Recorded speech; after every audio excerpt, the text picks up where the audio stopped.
Hello and welcome to episode 11 of Late Night Linux Extra, recorded on the 7th of November 2020. I'm Joe, and with me is Drew. Hey Joe, how you been? Yeah, not too bad. It's been a while since we've been on air together. I think it was April-ish, wasn't it, last time we were together on air? Something like that, yeah. Back in the Choose Linux heyday. Yeah. So yeah, for people who don't know who Drew is, we used to work together once upon a time and did Choose Linux together, and I taught you how to edit properly, I seem to recall. You could say that, and I've picked up some new tricks since. Oh, right. You'll have to teach me. You did teach me stuff as well, to be fair. Yeah. Mostly about EQ. Mm-hmm. So what we're going to talk about today is your new job, essentially, because you were a full-time editor and part-time podcast host when we worked together, but then that didn't work out for reasons, and so you had to get a proper job and go back to your roots. Let's talk a bit about your history first. You weren't always an audio. Well, you kind of were and weren't. Like, you've been into computers for a long time, right? Yeah. So I started messing with computers when I was like 9 and kept going at it all through high school, all through college. Meanwhile, I was pursuing a career in pro audio, which I did do. I was an audio engineer professionally for live audio for years. But at the same time, I was always kind of doing computing stuff in the background. And eventually I wanted to try my hand at doing pro computer science, essentially. And so I took a job with an MSP, and I was doing essentially high-end technical support. And I did that for like 5 years before I joined the JV team. So I've been kind of one foot in each door for like my whole life. And so since I've known you, you've used Linux for everything. Like, if you can possibly do it using Linux, you will do that. Whether that is downloading some dodgy proprietary binary to use as an audio workstation, or doing everything via virtualization, you will just always use Linux if you possibly can, right? Yeah, well, and part of that is because I'm just really, really, really comfortable on Linux. I've been using it for 20 years, so it's kind of like a second skin for me. And there are times when you have to work on other stuff, sure, but a lot of times there are ways to get Linux to hook into that other thing so that you can do the work, which I've been doing for a long time. And you're always changing things, always trying new stuff. What distro are you using at the moment? Right now, I am using Fedora 33, and I have a couple of really good reasons for that. Namely, I was having some issues with Pop. I ended up breaking it because I tried out Sway on Pop, and to be fair, Sway worked, but I had one little niggling issue that isn't even worth talking about, but it made me angry enough that I was going to go back to GNOME, and it turns out I had broken GNOME by setting up Sway. Right. So Fedora 33 just came out. Let's give that a roll. And it's been great. It's been rock solid. So I've been on Fedora 33 really since then. Because you have used Silverblue in the past, but that isn't quite ready yet then. No, especially not for what I'm doing. I need a little more control over the base OS, and Silverblue is just a little too locked out, and it's made more for people who are working directly with containers, like building containers and deploying containers. And for somebody who's like an audio engineer, when you're trying to do something in it, you are hacking around what they're trying to actually do with Silverblue to the point where you may as well just use regular Fedora. And I do really think that Silverblue is like the way of the future. But until Pipewire is rock solid and a lot more things are going into Flatpak, and I can really do pro audio through Flatpak, I think it's just a little ways off yet. So it's the way of the future, but not quite the present. Exactly, yes. So this new job of yours, it's not tech support, it's a proper sysadmin job, right? Yes, my title is Senior System Administrator for the Colorado Community College System. And just to get it out there, any opinion I express in here is strictly mine, blah, blah, blah, blah. Just something, you kind of have to do these days. But yeah, it is a straight up senior system administrator position, borderline DevOps, and It's been really great so far. I've been there a few weeks now. And so you're dealing with a bunch of Linux servers mostly then? Bunch of Linux and Windows servers. I'm not really doing any kind of end-user technical support anymore. It's all about making sure that the base systems are up to scratch and running properly, and if a problem happens, catching it and fixing it. Roughly how many servers are you looking after then? 500-600, somewhere in there. I don't know. I kind of lost count. I'm still getting my sea legs about where everything is, what everything is, and how many of everything is. But last time I looked in Tower, which is our Ansible deployment system, it's 500-something servers. Right. Now, you mentioned that it's for Colorado. You don't live in Colorado. You live the other side of the country, virtually. So how does that work? I mean, obviously with SSH and everything, but my understanding is they gave you a Windows laptop, but they didn't actually give it to you, right? They just turned it on in an office somewhere. Yeah, we actually, my coworker went and found it today and figured out exactly what room it's in based on what the webcam was showing. So nice. We know where it is physically now, which didn't know that until today. But yeah, it's I'm working on moving out there. And that's taking time. I've got to sell my house. So, if anybody is looking for a nice house in Savannah, Georgia, call me. I'm looking to sell.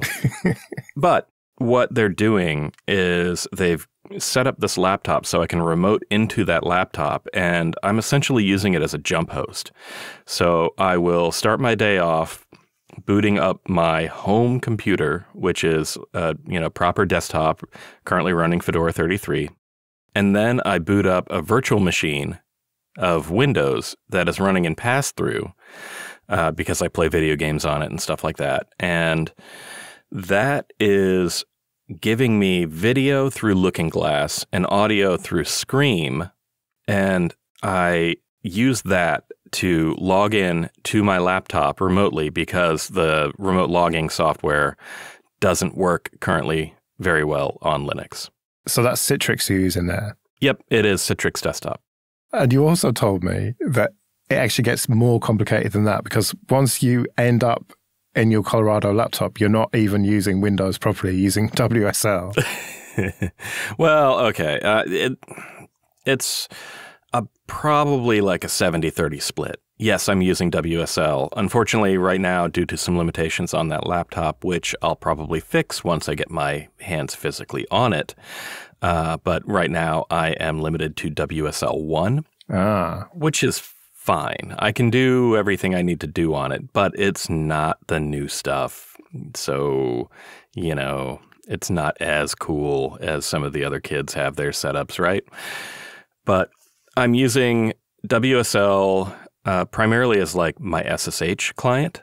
And yes, I can do it in PowerShell, and I have done it in PowerShell, but it's just kind of awesome to be able to have tab completion with history completion in Fish. So I use that all the time. But using Windows for things like web browsers and editing and email and everything else that I have to do, that's all done on Windows. Yeah, so you're doing all the usual sort of corporate stuff on the Windows side, but then for the actual Linux server stuff, that's when WSL is coming in handy. Yeah, it's very enterprisey. And given that we do have a lot of Linux servers, the majority of our servers being Linux, I do end up doing a lot of stuff with Linux servers. I am doing a lot in WSL, but to say that I'm doing everything in that would definitely be misleading. And so how much of a limitation are you finding in WSL then, rather than just being able to go straight from your local Linux box, having to, I mean, there must be latency and stuff by the time you've virtualized to Windows, connected via Citrix, then used WSL and then SSH'd out of that. I mean, surely there must be latency. You type in and then waiting a second or whatever for it to appear on the screen. Well, kind of. So the latency from my desktop to my VM, my local VM, is next to nothing. I mean, it's a pass-through KVM libvirt setup. So, it's fast enough for gaming. So it's certainly fast enough for doing random, everything else. Yeah. The Citrix bit Usually it's pretty good.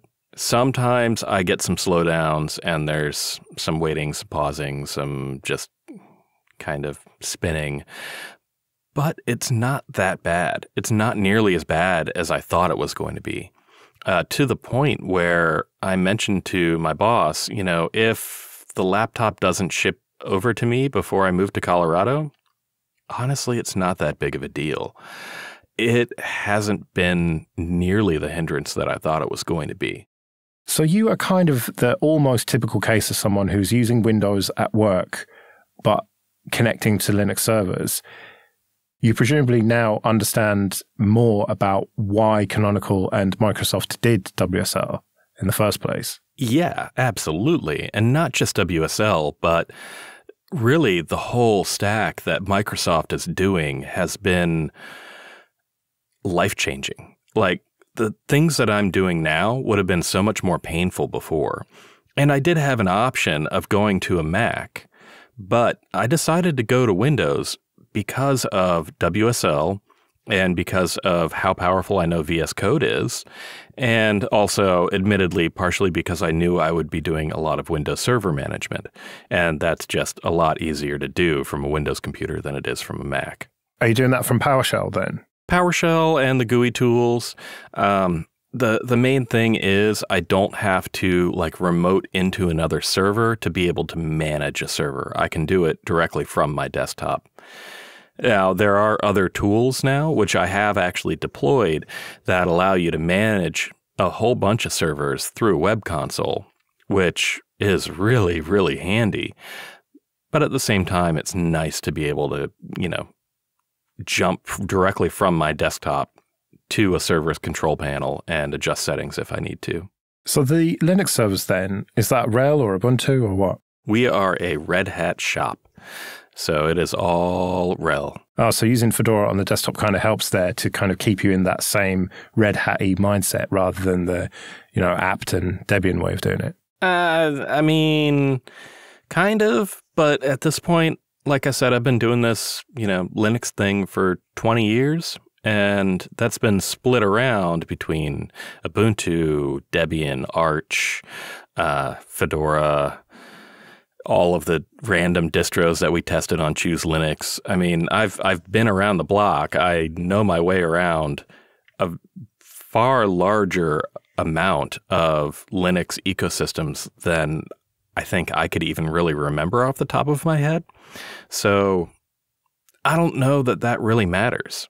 Well, don't you find yourself getting confused, though? Not necessarily getting confused, but just sort of doing an apt-get install and then, oh, no, hang on, no, I'm on a Red Hat system, so I need to do DNF. Don't you find stuff like that? Well, okay, yeah, sure. But I'll tell you what, I get more hung up on remembering that I'm on an older RHEL system and having to use Yum than I do forgetting whether I'm on a Debian base or a RHEL base. Right. And some of the config file locations and stuff are different, aren't they? Yeah, they are. But, I mean, once you kind of know it, you remember where they are as you're looking for them, and you recognize which directories you're in, and, oh, yeah, okay, I need to go over here and not over here. And it's not that bad. Okay. This episode is sponsored by Datadog, the monitoring and analytics platform for comprehensive visibility into your Linux environment. By uniting metrics and events from servers, databases, applications, and more, Datadog can easily give you a unified view into your entire infrastructure.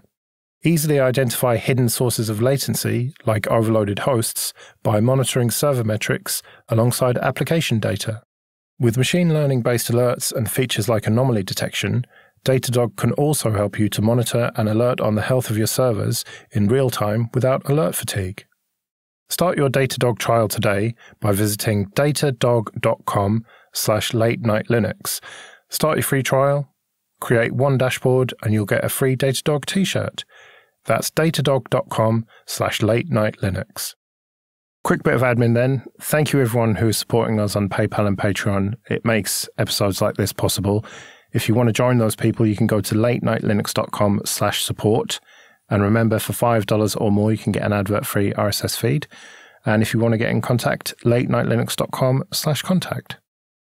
I remember back in the Choose Linux days, you were raving about VS Code, so presumably you're still using that then. I am using it more now than I ever was before. And I've also started getting my coworkers into it. They've been hardcore Vim users for forever. And I started showing them, oh, look, you can remote into servers. You can install these plugins. Like today, we were trying to figure out how to write this code for a load balancer. And I just went straight into the VS Code extensions repo and typed in the appliance that we were working on. And sure enough, there's an extension for writing the exact thing that we were having trouble with code completion. Right there, one-click install, and there you go. Bob's your uncle. You're off and going. So using a lot of VS Code. I don't think I close my VS Code window all day. Now, if I was going to install VS Code, I'd use a snap. And so that's reminded me to ask you this. Are you using any snaps on these servers, or are you just sticking to pure RHEL? No, we're not doing any snaps. We are, I wouldn't say sticking to pure RHEL because we do have, of course, third-party applications that run on top. But the base is not really going the snap direction. We are doing a lot with containers. We're starting to work with Kubernetes and Docker. So we're going that direction and not so much the single service container that snaps are. I asked you about the snaps thing because Canonical have got a bit of a PR problem when it comes to snaps. I personally think they're fine and okay, they have some limitations or whatever, and I use them for stuff like Zoom, for example. And when I used to have Slack installed, I'd do that via the snap because it's just much easier. But they do seem to have this PR problem. I'm not a snap hater like a lot of people out there, but I don't really have a use case for them, if I'm being completely honest. And in enterprise, I don't know who will. So much of the world is going towards, proper containerization, and especially Kubernetes. We have so many things that are designed to scale now. And aside from, somebody deploying an Ubuntu server and deploying their microkates, I'm not sure how snaps fit in there. I think you're right about IoT. And I think for home labs, they're great. But for anybody who is doing stuff at scale, I don't see that they have a spot in this world. So I'm not convinced that they're a great way to go and really a great place to put all your eggs. So while I appreciate what Canonical has done, I kind of think it's too little too late. Like snaps would have been amazing 5 years ago if they were where they are now. But these days, this problem is solved with Docker, with Podman, with Rancher, with OpenShift, which are all things that are widely in deployment and more flexible and just generally better understood by the market. So I don't see them getting a lot of traction, especially not in enterprise.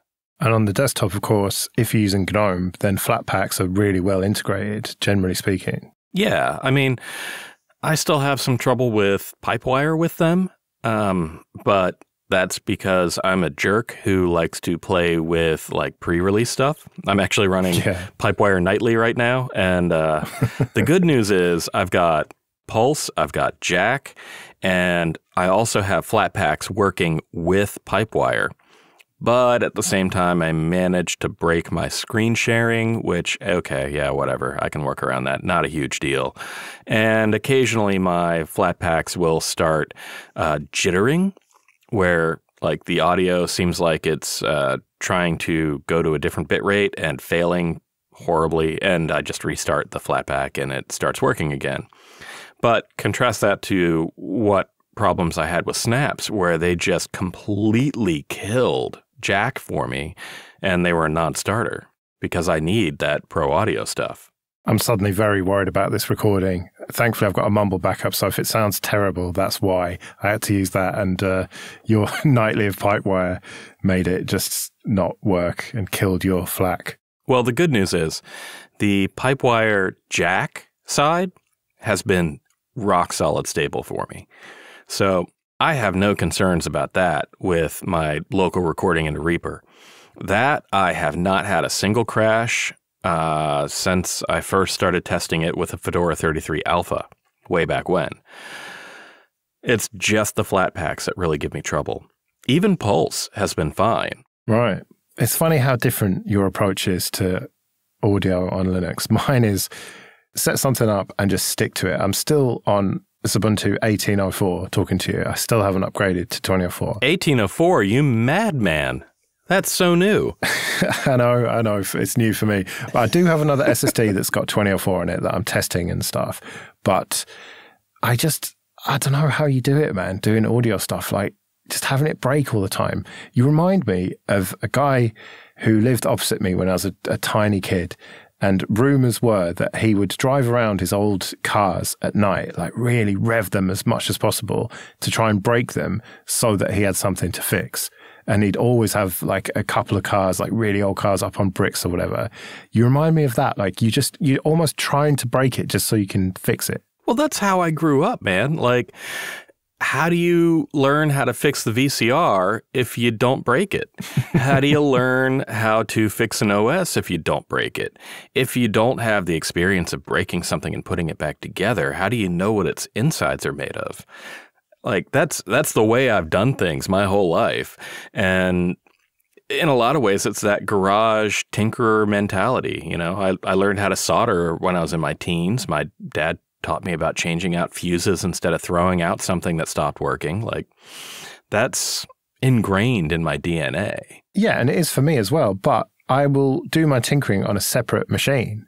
I'll never do it on my main production machine. And that's fair. And a lot of times, if it's a big change and it's something that I know could like break something that I need in, an hour or 2 hours or before I could really fix it, I won't make that change. Or I'll make it on my laptop and play with it and make sure it works, and then do it on the machine that is really more critical, because I do show up for work on time every day, and I need to make sure that my system is ready for that, for sure.